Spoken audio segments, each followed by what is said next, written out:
Good morning, everybody, and welcome back to the channel. So we're back on the fertilizer shed project this morning. We're getting down to the nitty-gritty of the project now. We're working on the driveway here in the front.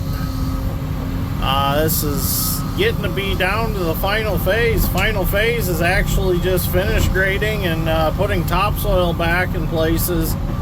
As you can see, the fertilizer shed is growing. I did give a little sneak peek in a YouTube short that I made, but this building, the size of it's really starting to show. I mean, it's a big building. It's a big wood structure. So we're just moving some fill dirt in now to create the one side of the driveway over there where it drops off. We're gonna fill in, and then we'll put a layer number 2 limestone, and then we'll put our layer of 53's limestone over that, and that'll make the driveway. We had made a pad earlier in front of this building so that they could erect their walls. They built their walls in sections, and they lifted them up with the telehandler. And if you watch the video when we formed the concrete up and was doing all that, that's when they were setting those walls up. So it's been a cool process to watch. It's been a cool process to do the excavating work on this building project. I've had a lot of fun with it. But now we're getting down to the last of it. So I'm excited in a way, but in another way, it's like, well, it's kind of bittersweet. I guess I'm gonna have to find another big excavating project like this to do.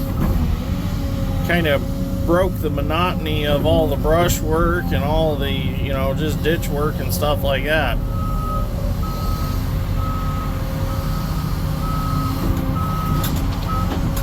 Definitely had a lot of fun with it. But I'm glad to see it's almost done. Get to do a walkthrough of it when it's all finished up. Pretty excited about that. Get to walk through it, show everything, and show how everything works. I know a lot of viewers asked how things work in this building. The mixer will actually look like a concrete mixer on a concrete truck, but it'll all be stainless steel. Trying to load out of a pile here without sitting on top of the pile. Got to push it back towards the pile and dip it up. I may have set that truck a little too far away. That's alright. 220's got enough reach to reach it. A few small chunks of concrete aren't going to hurt anything. But as you can see, the rail spur's all finished up. That turned out really nice. The company came and relayed the tracks. Tamped all the stone back in around the ties. I mean, look at that, straight as an arrow. We gotta finish that out yet. We gotta reshape this berm here at the end. Unless that is what they wanted, but I think it needs to be a little more shaped than that. That just kind of looks like a pile of dirt that was dumped with a dump truck. Not quite tickled with it. I believe it's supposed to have grass growing on it. But we have to reshape the sides here. We're gonna have to we'll have to bring a little bit of dirt down in on that stone, and then we'll have to slope that out so that can be mowed down to the grade of the stone there, and then it won't erode and wash in on the stone. So that's just how it had to be, because the tracks have to be level, and the ground out here was a rise. So they wanted a nice flat rail spur, so when they release brakes on rail cars, they don't have to worry about them rolling away. A lot of times in these private spurs, they will actually use a loader or a tractor to kind of pull cars along, so as they dump them, they have a way of moving them. And if it's good and level, then they don't have to worry about things rolling away on them. They do have a track mobile, but they keep that at the other location, and they use that mainly for grain cars and things like that. But this, they just kind of move things along with payloader or small tractor. So, all right, let's see what we can get done today. Hopefully we can get the rest of the stone laid out and get this all finished up. So this is where George and I are going with all the fill dirt. We're going to fill this in so we have a nice gradual curve here, so that they're not coming too high up or don't have to climb too high to get up on the road. This will look nice when it's all done. They're putting rafters on this part of the building today. And then we got to bore under the road and put this tile to that ditch. This is the tile for the perimeter drain around that pit area. That's going to be nice when it's all done. I'm going to go haul about 5 or 6 more loads and slope all this real nice.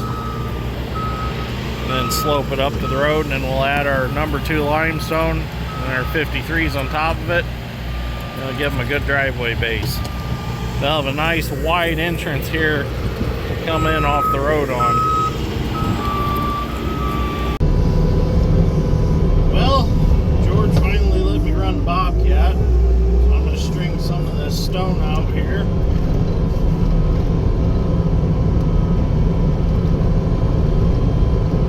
Got 5 more loads of stone that we can string out. I'm going to start covering these number 2s up with the 53s.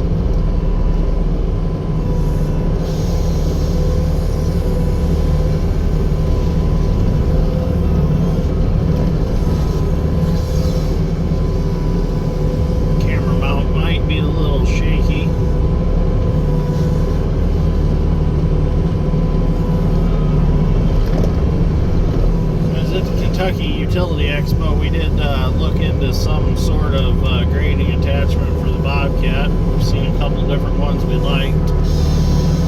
Something that we can run with laser control. A lot of viewers said put a blade on it like a dozer. Well, the problem with the blades is with these Bobcats, especially with these torsion type suspensions, they when you go to cut, they want to flex. They're not solid like a dozer. And you start getting dips and stuff in your cuts. And I have a dozer for that kind of thing. I'd rather have more like a box scraper type leveler than a blade for it.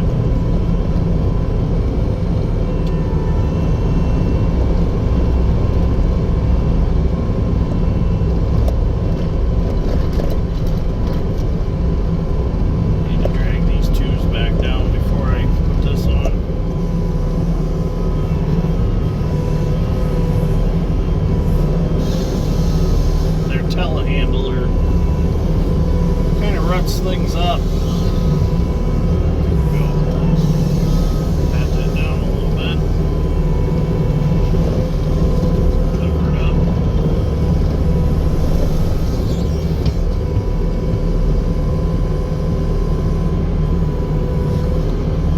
I mean, now don't get me wrong, the bulldozer blade for a skid loader is good in some applications, but I don't think it's going to be worth having for what I want to do with it.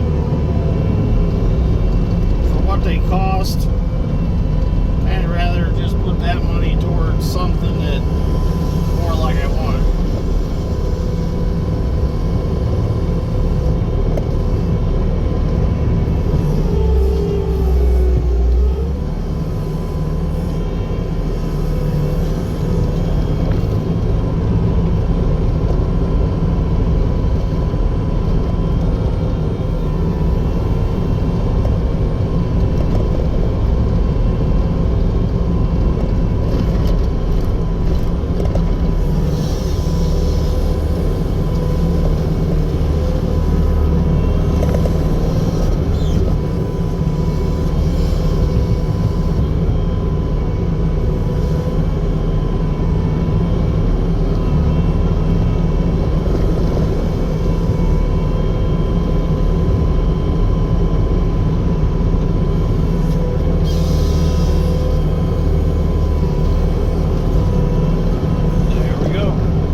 I got this driveway looking really good now. Got all our stone in place. We're gonna have to come back later and do along the edges because they're gonna drive up and down off of this with the telehandler, and it's gonna end up chewing the edges up. So we're just gonna leave them for now. We will finish that off when we bring in topsoil, but they need to get all these blocks out of the way that they're using to hold their bracing before we can do any topsoil work.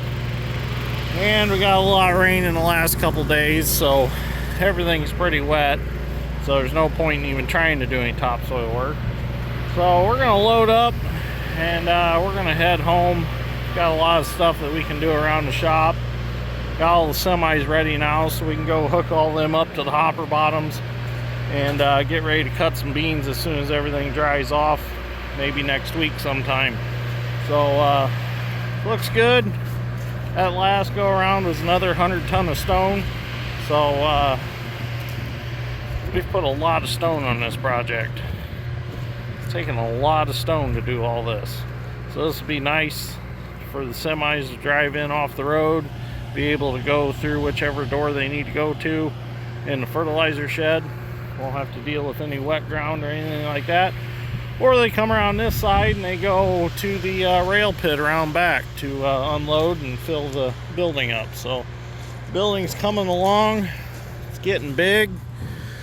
It's going to be covered in white vinyl siding, and it'll have shingled roof. The reason they don't put metal siding and a metal roof on it is because the fertilizer dust gets through the cracks of the plywood and it will eat that metal right off the building. So they like to use the vinyl or some sort of a covering that is not affected by corrosive things, because fertilizer is very corrosive. They said even if they house wrap it, it still gets through and it will still rust the metal right off. So anything that is involved in this building is is stainless steel. So there's a lot of stainless steel fasteners that go into this building. All the mixing equipment, all the conveyors, all that stuff will all be stainless steel. So, all right, well, we're gonna head out and go do something else for the rest of the day. So thank you for watching, greatly appreciate it. We'll see you all in the next one.